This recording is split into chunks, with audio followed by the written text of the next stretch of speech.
我是真的太喜欢吃泡芙了，之前也出过2个泡芙的视频，那今天来做一个闪电泡芙。先来做一个卡士达酱，2个蛋黄内加入30克白糖，先稍微搅拌一下，让白糖融化，再加入10克玉米淀粉，稍微搅拌一下，防止里边有面疙瘩，再倒入200克纯牛奶，开小火要不停的用铲子搅拌，大概熬个7-8分钟，像浓稠的酸奶状，把它倒入一个碗内，保鲜膜贴面盖住，防止起干皮，放冰箱冷藏备用。再来做泡芙的面糊，锅内放入40克黄油，3克白糖，1克盐，50克清水，50克纯牛奶，煮到微微有点沸腾，关火，倒入提前过筛好的60克低筋面粉，先用硅胶铲给它搅拌均匀，刚开始会有很多的面疙瘩，用硅胶铲多搅拌一会，拌匀后拿在炉子上开小火继续搅拌1分钟左右，面糊烫不好烤的时候它鼓不起来，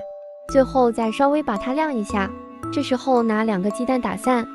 试一下面糊不烫手了，把鸡蛋液分多次少量的去加入，每加入1次充分的搅拌均匀，再加入第2次，一定不要全部加进去了，因为我们需要看最后面糊的状态，2个鸡蛋不是最具体的量，要看面糊的状态，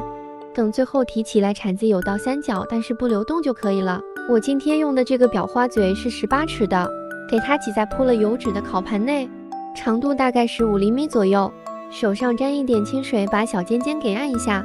烤箱上下火195度，提前预热10分钟，放在中层先烤15分钟。看到泡芙明显的膨胀，变得胖鼓鼓的，调到180度继续烤20分钟。再来搅打奶油，准备200克冷藏过的淡奶油，用电动打蛋器给它搅打，再放入10克白糖，卡士达酱里边白糖比较多，这边少放就可以了，把它搅打到7-8分就可以。把冷藏过的卡士达酱用铲子先给它搅拌一下，搅拌匀后把它放入刚才搅打的奶油里边，卡士达酱和奶油混合，这样吃起来不会腻。你要是嫌麻烦，也可以直接挤入奶油馅，拌匀就可以了。烤好的泡芙一定要等彻底晾凉了才能挤入奶油，先用1根筷子从里头给它戳一个洞，把我们调好的卡士达酱奶油馅挤到里边，